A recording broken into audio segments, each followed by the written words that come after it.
Vamos abrir a palavra de Deus. Antes de mais, saudações da igreja que se reúne nas Fontainhas. E dou graças a Deus por poder estar convosco, agradeço o vosso convite.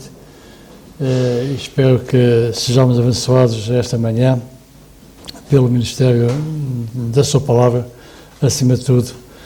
E vamos ler então uma passagem em Marcos capítulo 2, no livro Evangelho segundo Marcos capítulo 2, e vamos ler aqui alguns versículos, talvez 12 versículos.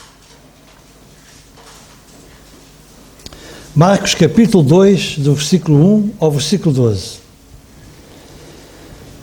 E alguns dias depois, diz a palavra de Deus, entrou outra vez em Cafarnaum e soube-se que estava em casa. E logo se juntaram tantos que nem ainda nos lugares junto à porta eles cabiam, e anunciava-lhes a palavra. E vieram ter com ele, conduzindo um paralítico trazido por 4. E não podendo aproximar-se dele, por causa da multidão, descobriram o telhado onde estava, e fazendo um buraco baixaram o leito em que jazia o paralítico. E Jesus, vendo-lhes a fé, disse ao paralítico: Filho, perdoados estão os teus pecados. E estavam ali assentados alguns dos escribas que arrazoavam em seu coração, dizendo: Por que dizeste tal blasfêmias? Quem pode perdoar pecados senão Deus? E Jesus, conhecendo logo em seu espírito que assim arrazoavam entre si, lhes disse: Por que arrazoais sobre estas coisas em vosso coração? Qual é mais fácil? Dizer ao paralítico: Estão perdoados os teus pecados? Ou dizer-lhe: Levanta-te, toma o teu leito e anda? Ora, para que saibais que o Filho do Homem tem na terra poder para perdoar pecados, disse ao paralítico: A ti te digo, levanta-te, toma o teu leito e vai para a tua casa. E levantou-se, e tomando logo o leito, saiu em presença de todos, de sorte que todos se admiraram e glorificaram a Deus, dizendo: Nunca tal ouvimos. Para já está aqui a palavra de Deus, nós depois vamos ler outras passagens, mas depois de outra notícia eu leio as passagens, porque para não estarmos a perder muito tempo depois a procurar as passagens.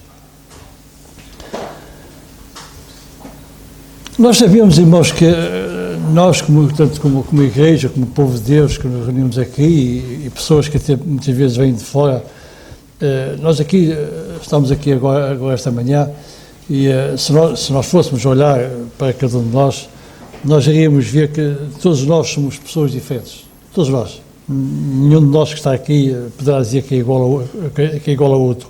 Eu quando digo isto, digo, não somos iguais quanto ao nosso passado. O nosso passado é diferente uns dos outros, o meu passado é diferente do vosso, o vosso passado é diferente do meu. Quanto até ao presente, o presente, o dia de hoje, o meu dia de hoje vai ser diferente do vosso dia. O dia que eu vou passar, embora vamos passar o dia todos juntos, se o Senhor se permitir, e se o Senhor não vier antes, como disse o Carlos, se vier, melhor ainda, mas se o Senhor não vier, nós vamos passar todos juntos, mas vamos passá-lo de maneira diferente. Eu vou ter os meus sentimentos acerca do dia, cada um de vós vai ter os seus sentimentos acerca do dia. Todos nós somos diferentes, quanto ao passado, quer quanto ao presente. Cada um de nós tem as nossas particularidades, temos o nosso caráter, cada um de nós temos a nossa formação, aqueles que tiveram, a nossa profissão, a nossa idade. Não somos iguais, quer a idade, quer mesmo na nossa profissão. Olhando para esta passagem de Marcos, nós temos aqui vários tipos de pessoas. Eu queria falar um pouco sobre esses tipos de pessoas, porque eu acho que reflete um pouco o estado das igrejas locais. Não me refiro a esta igreja local, até porque eu pouco conheço ou nada acerca desta igreja. Conheço a igreja das Fontainhas, mas daquilo que eu conheço, eu queria vos falar de cinco tipos de pessoas que aparecem nesta passagem. Nesta passagem nós temos 5 tipos de pessoas que estavam todas juntas. Estavam todas juntas para ouvir o Senhor Jesus Cristo. O intuito delas era muita gente, diz a palavra de Deus, versículo 2, e logo se juntaram tantos que nem ainda havia lugar junto à porta, que nem sequer junto à porta eles cabiam. E o Senhor Jesus anunciava-lhes a palavra. Depois conhecemos a passagem, veio um paralítico, ajudado por uns amigos. Bom, vamos começar então pela primeira personagem. Não sei se é a primeira, se é a segunda, mas eu queria vos falar um pouco sobre as 5 tipos de pessoas que aparecem nesta passagem. Eu queria vos falar primeiramente do doente. O doente era um paralítico, diz a palavra de Deus. E vieram ter com ele, diz o capítulo 3, versículo 2, e vieram ter com ele, conduzindo um paralítico, trazido por 4. Trouxeram um doente. No meio daquela multidão que estava ali enorme, aparece uma pessoa que não podia esconder a sua doença. A sua doença não podia ser escondida, não é oculta. Há doenças que nós não conseguimos esconder, outras nós conseguimos esconder. Vocês não sabem as doenças que eu tenho? Ou penso que não. Alguns poderão saber, mas a maior parte não sabe as doenças que eu tenho. Eu tenho algumas doenças. Mas há doenças físicas que nós não conseguimos esconder, que é o caso de um paralítico. Quando nós vimos uma pessoa numa cadeira de rodas, nós temos lá nas Fontainhas um crente que nós tratámos por Nando, ele chama-se Fernando, que está numa cadeira de rodas. Todos nós como clientes olhámos para ele e vimos que era doente fisicamente. O doente. E esta personagem é a primeira que eu queria falar, sobre o doente. Não sobre o doente fisicamente, mas sobre os doentes espiritualmente. Nenhum de nós que está aqui conhecemos-nos uns aos outros muito bem. Mas às vezes usamos a expressão, esta expressão, que eu não gosto muito de usar, mas respeito quem a usa. Eu conheço muito bem o irmão tal, ou eu conheço muito bem a irmã tal. Nós não conhecemos nada.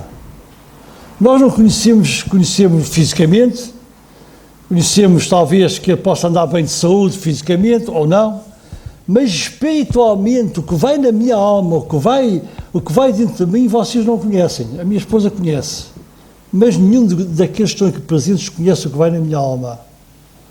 Nenhum de vós conhece os pecados que eu cometo no meu dia-a-dia, que são ocultos, que são pecados que me tornam doente, que aos poucos e poucos me vão adoecendo, que me vão tornando incapacitado, que me vai tornando incapacitado, e que talvez algum momento da minha vida, deixai-me que seja honesto, me tornou paralítico espiritualmente, e que eu precisei de alguém que me transportasse para perto de Cristo. E isto, irmãos, é um problema que eu penso, pode ser que esteja errado, não estou a falar para esta igreja, atenção, não estou aqui a tentar atingir ninguém, estou a falar do pouco que eu conheço. O maior problema de nós como crentes é não assumirmos a nossa doença espiritual, é não dizermos estou doente, é nós chegarmos perto de um irmão e dar-lhe a entender a esse irmão ou a essa irmã, nós vamos já ver mais à frente, dizer eu estou doente, eu preciso da tua ajuda, eu preciso que tu me leves para Cristo, eu não tenho forças para caminhar, eu estou paralítico, os meus pecados são tantos que já estou tão longe de Deus, já estou tão afastado de Deus, eu não tenho forças para voltar, não tenho capacidades para... Ontem o Carlos Oliveira falava acerca de, corrige-me Carlos se eu estou a falhar, daqueles que já não tinham vontade de ler a Bíblia, que já não tinham vontade de orar, que já não tinham vontade de ir à igreja. Sabem que eu aqui não fui há muito tempo, eu estava com um crente, estive com um crente, a minha esposa estava presente. E esse crente, ele é pregador e ele é ancião, nós se olhássemos para ele, nós iríamos ver um crente, um ancião, um crente entusiasmado, um crente, um pregador que dá mensagens que nos deliciam a alma. E eu estava com ele, estava eu e a minha esposa, estávamos assim com ele, e ele virou-se para mim e disse-me, para mim e para a minha esposa, ela estava presente, e ele disse-me: sabes, António, eu não tenho vontade de ler a Bíblia, eu não tenho vontade de orar, não tenho capacidade, eu não tenho capacidade, não tenho forças, perdi as forças. Ele não disse isto, mas ele poderia ter dito: estou doente. E eu penso que, irmãos, que se nós queremos ter uma igreja forte, uma igreja firme, a primeira coisa que nós temos que admitir é a nossa doença espiritual. Não tenhamos medo de admitir, não tenhamos receio, e este é o maior problema. Sabem que o maior problema de um alcoólico é não admitir que ele é alcoólico. O maior problema de um drogado é ele não admitir que é drogado. Quando um alcoólico admite: eu sou alcoólico, eu preciso de ajuda, eu preciso que me ajudem, nós temos meio caminho andado. Metade do caminho está resolvido. Quando nós temos um jovem ou uma personalidade que diz: eu sou um drogado e eu preciso de ajuda. Eu tenho um colega, como sabem, o Carlos conhece também como eu, um colega, eu não vou dizer o nome, ele é um colega de infância, desde a minha infância. E ele ouviu a palavra de Deus primeiro do que eu, fui aos acampamentos primeiro do que eu, e ele meteu-se na droga, e eu, de vez em quando, tenho algumas conversas com ele, e ele até que um dia, ele chegou, estávamos lá no escritório, e eu perguntei-lhe como é que ele estava. Ele tinha acabado de sair da prisão. E ele disse: eu preciso de ajuda, António, eu tenho que mudar a minha vida. Eu tenho que mudar a minha vida, porque eu estou doente. E daquilo que eu sei, pelo menos a conversa que eu tenho tido com ele, é que ele está em recuperação e pelo menos está, fisicamente, acho que está no bom caminho. Nós, irmãos, nós temos que admitir as nossas doenças. Eu até falei para os casais, nós temos que admitir que não estamos bem. Não vale a pena, irmãos, nós temos duas faces. Nós na igreja temos uma máscara e fora da igreja temos outra máscara. E isto revela-nos o quanto nós doentes estamos. Às vezes a nossa doença é tão grande, que nós estamos tão longe de Deus, tão longe das coisas de Deus, e nós pensamos assim: bom, mas eu vou às reuniões todas, eu assisto às reuniões todas, nós podemos vir a todas as reuniões, podemos estar aqui todos os domingos, podemos estar aqui todas as quartas-feiras, todas as quartas-feiras, podemos estar aqui sempre. Isso não nos diz nada a nós. Isso não diz nada. Nós podemos estar aqui, podemos estar abatidos, desanimados, podemos estar tristes. Eu sempre incentivo lá nas Fontinhas a dizer aos irmãos, pelo menos eu já falei isto algumas vezes: não adianta eu chegar perto de um irmão e dizer: irmão, portanto, como é que está? E a resposta é sempre a mesma: está tudo bem. E eu fico muito admirado porque, no meu caso, nunca está tudo bem. Às vezes as coisas estão muito mal, portanto, para o meu lado. Estão muito mal. Então, irmãos, nós precisamos, primeiro passo, de admitir, isto para chegarmos à cura, de admitir que estamos doentes. E às vezes admitimos: estou paralítico, não tenho forças para me chegar perto de Deus, não tenho vontade para orar, não tenho vontade para ler a Bíblia, não tenho vontade para nada. Passo o meu dia a dia sem ler a Bíblia, sem orar, olha, eu não tenho vontade para nada. Este crente, que eu falei há pouco, que é ancião, graças a Deus agora está bem, o Senhor, ele admitiu, e o Senhor arranjou alguém que o transportasse para perto de Cristo. E isto, irmãos, é a primeira coisa que nós temos que fazer, é admitir que somos paralíticos. Sabem que quando o apóstolo Paulo escreve aos Coríntios, ele diz lá uma expressão eu agora vou ler sem vocês terem procurado. Por causa disso, há entre vós muitos fracos e doentes, e muitos que dormem, por causa do pecado deles, por causa do pecado que eles andavam a cometer. O Senhor teve que mandar a doença para alguns, teve que os levar para a glória a outros. Outros estavam muito fracos, muito em baixo, muito abatidos por causa do pecado. Todos nós pecamos. Eu falo para mim, eu peco todos os dias. E isso, irmãos, leva-nos muitas vezes a nós não sentimos bem, nós estamos bem connosco. Sabe quando vem uma doença à nossa vida, nós ficamos incomodados, não ficamos bem. Se temos uma febre, nós vamos logo tomar qualquer medicamento para baixar a febre, porque nós nos sentimos bem. Porquê é que não fazemos isso espiritualmente? Quando nós pecamos, mas quando nós estamos doentes, façamos alguma coisa, que cada um de nós se mexa, faça alguma coisa, se levante, vá para algum lado, vá buscar um medicamento.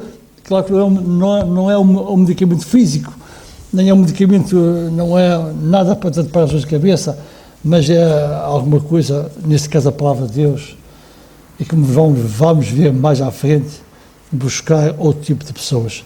O salmista, vejam o que é que o salmista diz a seu respeito. Ele não tem vergonha de dizer o que ele passou, ele não tem vergonha de dizer, não há paz nos meus ossos, diz ele no Salmo 78, não há paz nos meus ossos por causa do meu pecado.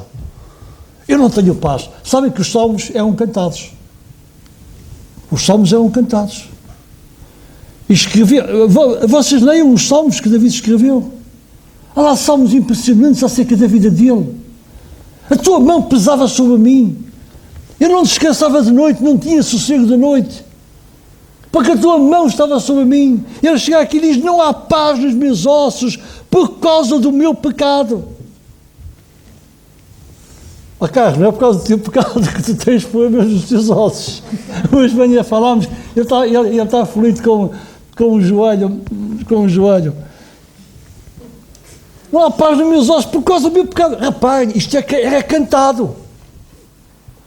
É cantado. É um salmo que é cantado. Vejam os salmos que ele escreve.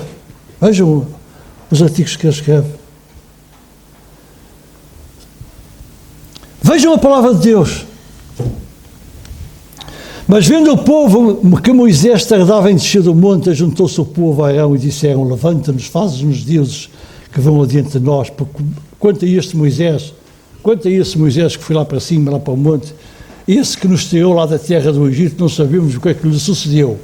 E agora repara bem, e Arão lhes disse, arrancai pendentes de ouro que estão nas orelhas das vossas mulheres, dos vossos filhos e das vossas filhas, e trazei-vos. Então todo o povo arrancou todos vós conheceis a passagem, arrancou os pendentes de ouro que estavam nas suas orelhas e trouxeram a Arão. E ele, Arão, o sumo sacerdote, é impressionante. E ele tomou das suas mãos, formou ouro com um beril e fez dele um bezerro de fundição. Então disseram, estes são deuses, ó Israel, que te tiraram da terra do Egito.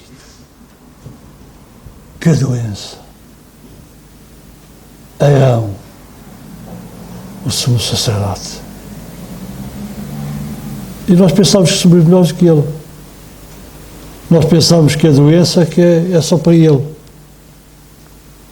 Então ele tomou das suas mãos e fez lá o bezerro do... David, da altura, ele escreve e diz, tem misericórdia de mim, ó Senhor, porque estou angustiado. Eu estou angustiado, Senhor. Consumidos estão de tristeza os meus olhos, a minha alma, o meu corpo. Está consumido. Porque a minha vida está gasta de tristeza. A minha vida está gasta de tristeza. E os meus anos de suspiros. A minha força descai por causa da minha iniquidade e os meus ossos se consomem. Esta era a vida de um homem de Deus. Esta era a vida de um homem segundo o coração de Deus. Segundo o coração de Deus.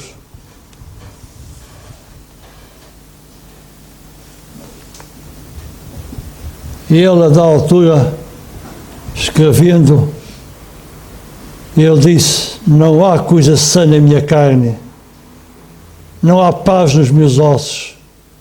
As minhas iniquidades ultrapassam a minha cabeça. As minhas iniquidades ultrapassam a minha cabeça.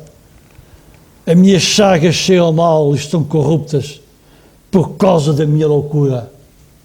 Estou encurvado, estou vergado, estou muito abatido. Ando lamentando todo o dia, porque os meus lombos estão cheios de ardor e não há coisa boa na minha carne. Estou fraco, estou quebrantado. Tenho rugido por causa do desassossego do meu coração. Senhor, diante de ti está todo o meu desejo e o meu gemido não te é oculto. O meu gemido não te é oculto, Senhor. Os meus amigos, só-me dá um pouco Jó. Os meus amigos afastam-se da minha chaga, os meus parentes se põem à distância.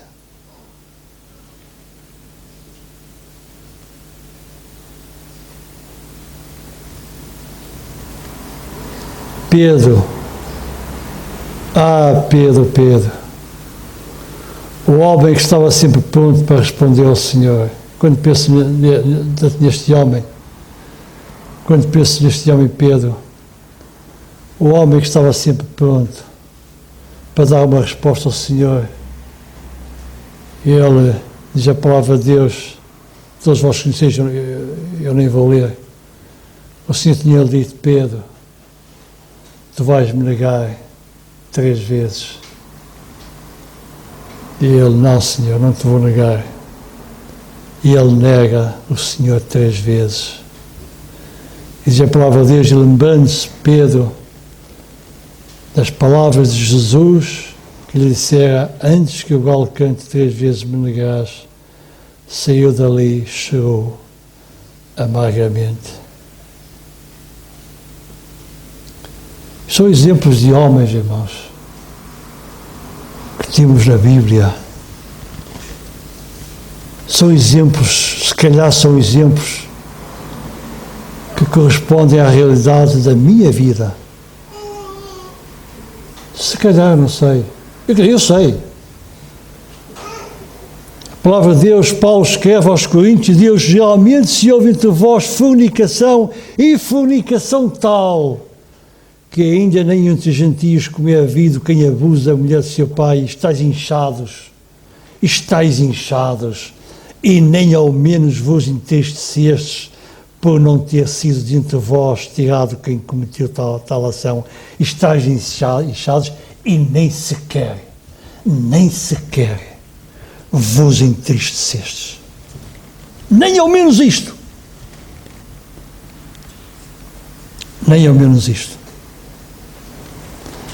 Demas, diz a palavra de Deus, Demas, nós temos, quando o apóstolo Paulo escreve a Filémon, ele diz Marcos, Aristarco, ele agradece a Deus por Marcos, por Aristarco, por Demas, Lucas, meus cooperadores, mas depois ele escreve e diz: porque Demas me desamparou, amando o presente século, e fui para Tessalónica, Crescente para a Galácia, Tito para a Dalmácia.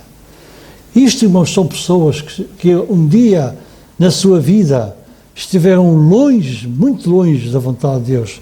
E eu acho, irmãos, que todos nós passamos por momentos, às vezes, destes. Momentos de doença espiritual, que não estamos bem. Agora, depende muito daquilo que nós vamos fazer, o que é que vamos... eu tenho que avançar porque agora está a fugir. O que é que nós temos que... nós, como doentes, a primeira coisa que temos que fazer, irmãos, é esta, é assumirmos: eu estou doente. Eu estou doente, eu não tenho forças, eu estou paralítico, mas eu preciso que alguém me leve para junto de Cristo. Eu já me desviei muito dele, já estou muito longe dele. Sabe que eu desvio de um grau, no princípio ninguém nota. Em algum tempo, o desvio de um grau, aquilo vai com o tempo, tem um desvio enorme. E nós aos poucos e poucos, irmãos, nós precisamos de pessoas que nós precisamos, deixai-me dizer que nós como doentes precisamos ser ajudados, precisamos ser exortados, precisamos ser ensinados, precisamos ser consolados, precisamos ser amados, precisamos ser perdoados. Nós precisamos disto, irmãos. Nós estamos muitos. Eu não estou a dizer que são vocês. Eu falo por mim. Eu preciso disso.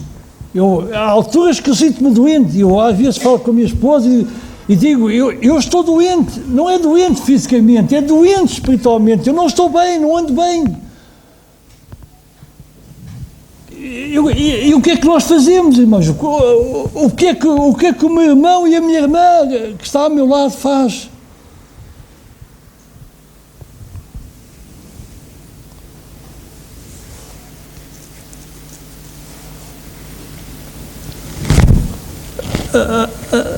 A seguir temos os que carregam o doente,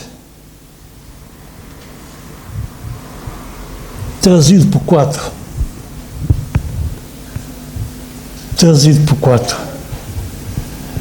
Um não chegou, melhor, um não chegava. Ninguém conseguia levar um paralítico sozinho. Era demasiado pesado. Foram quatro. E eu aqui, irmãos, quero chamar a atenção para uma coisa. Nós, como doentes, nós temos que procurar amigos na igreja. Não é amigos lá fora, não é amigos do mundo, como já ouvimos hoje. Não é amigos lá nos psicólogos, seja onde for. Nós temos que procurar amigos na igreja, dentro da igreja. Nós temos que procurá-los aqui dentro, não é lá fora, porque lá fora ninguém nos pode ajudar espiritualmente, ninguém nos pode levar para Cristo, ninguém nos pode levar outra vez, novamente, como ouvimos ontem, ao primeiro amor. Não podemos, ninguém pode lá fora. No mundo não nos vai ajudar. Então nós temos que procurar os amigos dentro da igreja, no local onde nós nos reunimos. Temos que os procurar, irmãos.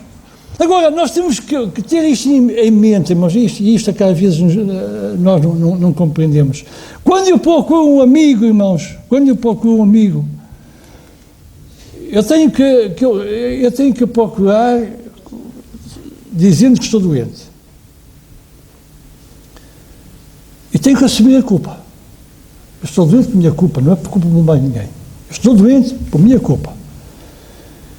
E às vezes, sabem que em Provérbios 27, eu vou ler a passagem, diz assim, melhor é a repreensão aberta do que o amor encoberto. E ele diz, fiéis são as feridas feitas por aquele que ama.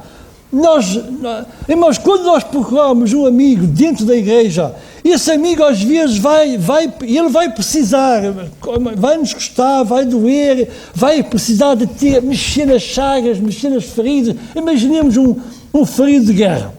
Tem uma munição lá na perna, seja onde for. A munição tem que sair, irmãos. Ela tem que sair de lá. Porque senão vai infectar a perna, vai ficar sem a perna, vai ficar coxo. Ele tem que sair de lá, vai ficar sem perna. A ferida tem que sair, a bala tem que sair de lá. A pessoa que vai tirar a bala vai mexer, vai doer, vai... Nós podemos usar assim, mas hoje usa-se anestesia. Eu infelizmente já arranquei 3 ou 4 unhas dos pés. E arranquei com anestesia. Mas dar uma anestesia num dedo do pé dói muito.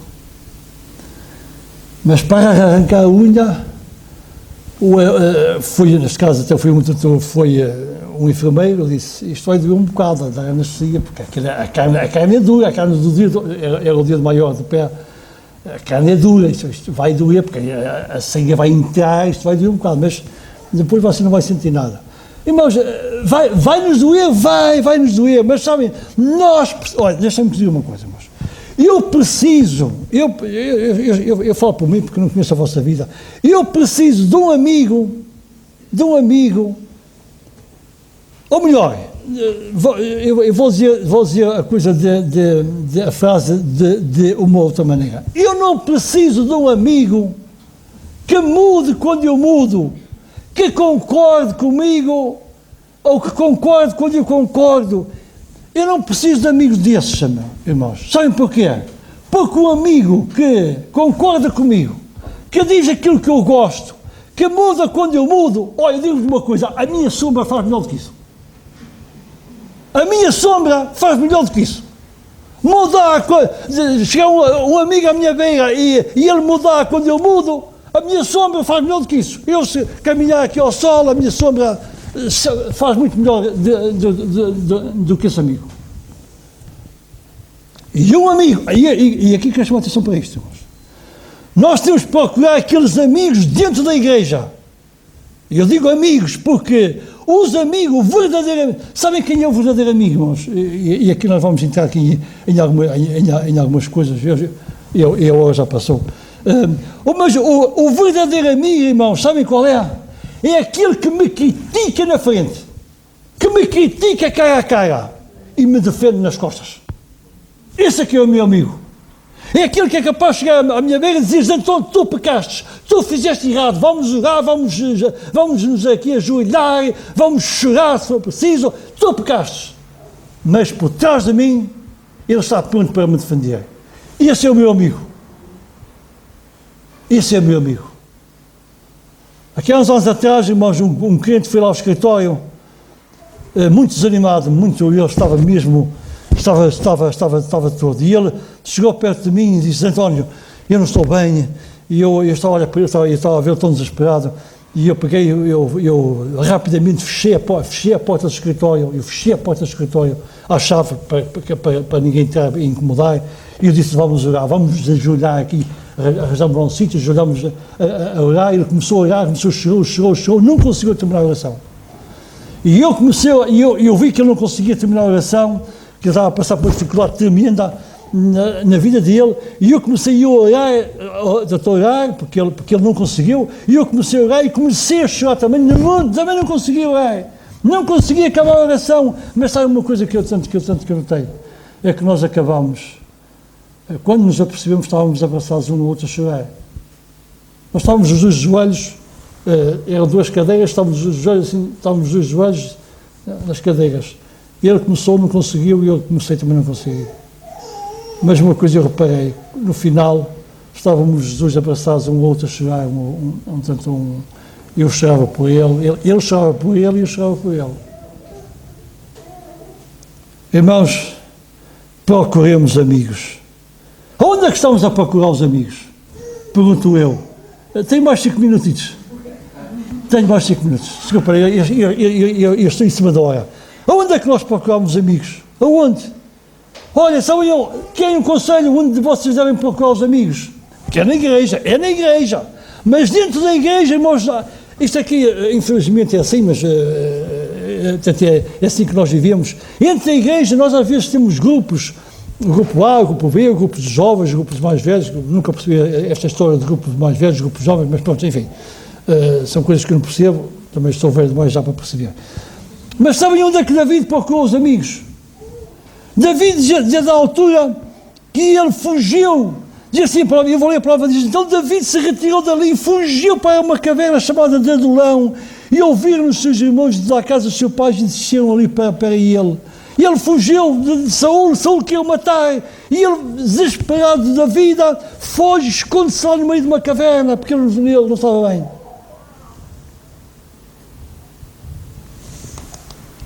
Esta passagem, olha, eu digo-vos uma coisa, mas bem, a Bíblia sempre é uma coisa impressionante. Eu, cada vez que leio alguns versículos, eu até fico extasiado.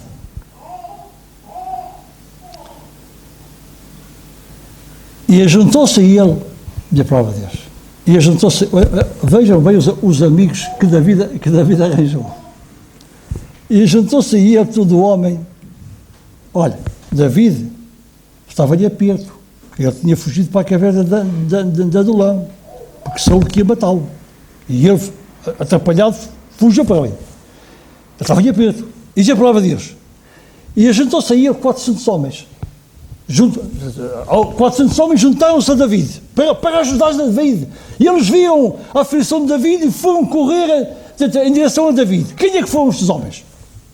Juntou-se a ele todo o homem que estava em aperto. Olha, ele estava em aperto, foram ter com ele homens que estavam em aperto. E todo o homem endividado, cheio de dívidas, foram ajudar David.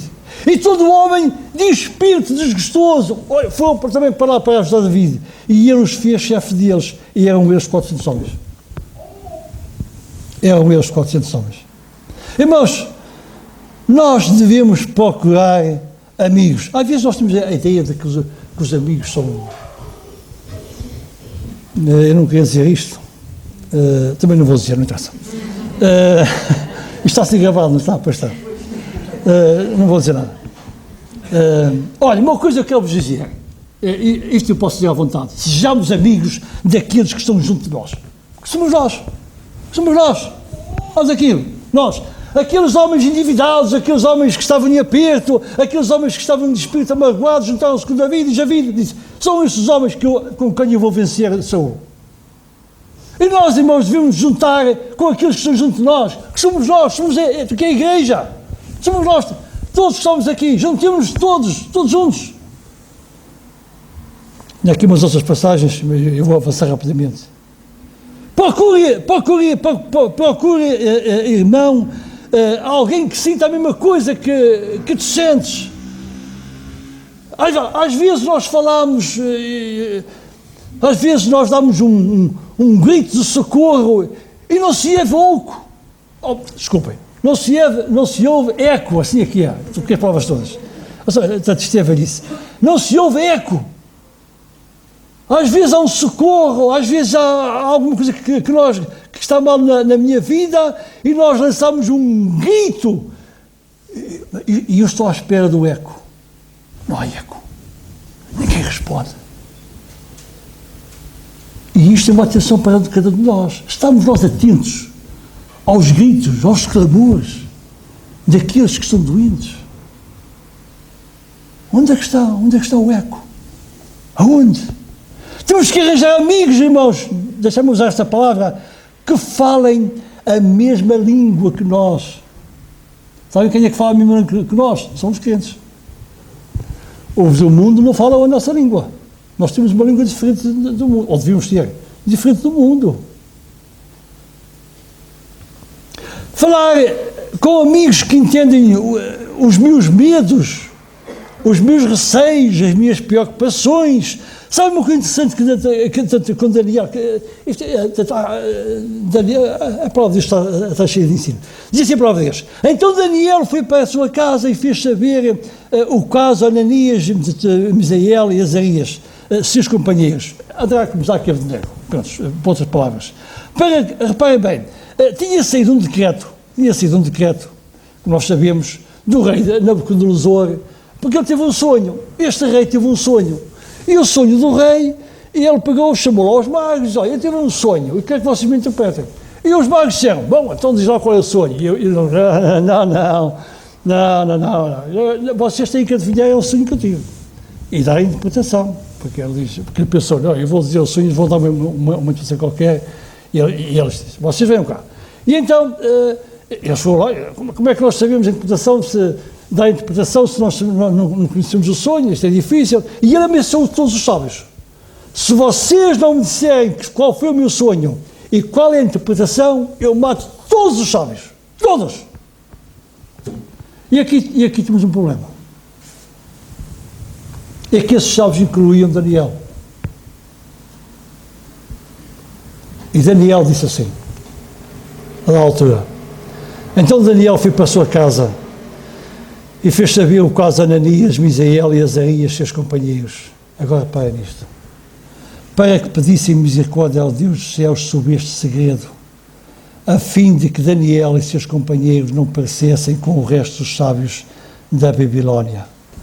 Daniel foi ter com os seus companheiros e disse: orai, pedi misericórdia a Deus dos céus sobre este assunto, ou sobre este segredo, porque era um segredo, sobre este segredo, a fim de que Daniel, a fim de que eu e vocês não peçamos com o resto dos sábios da Babilónia. Irmãos, David tinha a mesma origem dos seus amigos, a mesma cultura dos seus amigos, a mesma fé dos seus amigos, o mesmo propósito dos seus amigos. Vivia num mundo que lhe era totalmente hostil, contrário ao mundo que ele vivia, que era tanto na Babilónia.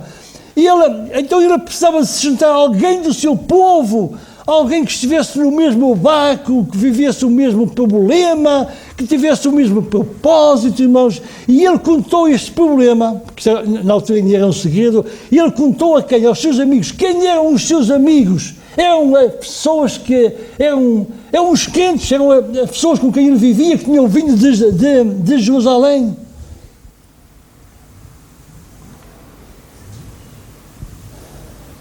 Daniel conta com esses seus amigos. A quem é que estás a pedir socorro? Primeiro, sentes-te doente. Assumes que estás doente. Olha, se não assumes, vai ser muito complicado alguém te levar para Cristo. Mesmo crente. Se não assumires. Quando assumes que estás doente, a quem é que vais pedir ajuda? A quem é que pedes socorro? E eu já passei da boia e vou terminar. As outras pessoas que nós temos aqui, estes são os que carregam o doente. Eu não cheguei a falar nisso. São as pessoas que carregam. Nós precisamos de carregadores de doentes na igreja.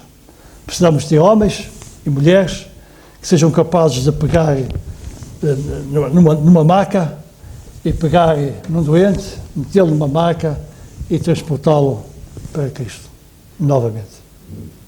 Sabem que estes homens, e eu vou terminar, estes homens, Jesus acerca destes homens, diz assim: e vendo-lhes a fé. Estes homens tinham fé. Jesus não disse só ao paralítico, e vendo a sua fé, não, diz, e vendo-lhes a fé daqueles 5 homens, e vendo-lhes a fé. Eles tinham fé. Eles tinham fé. Procura amizades no meio dos crentes. E depois, eu não vou terminar, depois as outras pessoas que nós temos aqui, nesta passagem, são aqueles que criticam, são aqueles que estão na igreja só prontos para criticar. Nós temos aqui, nessa passagem, estavam lá a zombar e a arrazoar nos seus corações. E também há disto na igreja. Há crentes que só estão a arrazoar nos seus corações. Vêm ouvir a palavra de Deus e só estão a arrazoar. Disse aquilo, no final aquilo outro, só estão a arrazoar. Mas não vou falar disso porque não tenho tempo. E depois temos aqueles que apenas assistem. Fazem parte do público. Estava lá muita gente. Nem conseguiu entrar. Estão ali a assistir, estão a ver, estão a ouvir. E são aqueles, por último, são aqueles que curam. É o Senhor Jesus Cristo. É o Senhor Jesus Cristo. Nós oramos, buscamos, e são aqueles crentes que oram, que buscam, que intercedem, que pela palavra de Deus, sei lá, ministram, em comunhão. Olha, sabem que ontem o Zé de Carvalho citou, eu estava a mesa com ele, estávamos a falar acerca das coisas de Deus, e eu vou terminar com isto. Estávamos a falar das coisas de Deus, e ele citou um salmo, o versículo 1, que diz, ajuda-me aí, Zé de Carvalho, alegrai-me quando me disseram vamos à casa do Senhor. Só quero chamar a atenção para uma coisa que naquela altura disse ao Zé de Carvalho. Nós falamos acerca disto. Sabem que Davi estava a passar por uma dificuldade muito grande. Não foi Davi que disse, alegrei-me quando pensei, vou à casa do Senhor. Não, alegrei-me quando alguém me disse. Quando alguém me veio ter comigo e disse, David, vamos à casa do Senhor. Sai daí, levanta-te, vamos à casa do Senhor, mexe-te. E ele disse, alegrei-me. Alegrei-me. Precisamos, irmãos, de homens e mulheres que cheguem perto de nós e às vezes nos veem paralíticos e nos digam, mas António, anda à casa do Senhor. E eu talvez aí diga, alegrei-me quando me disseram, vamos à casa.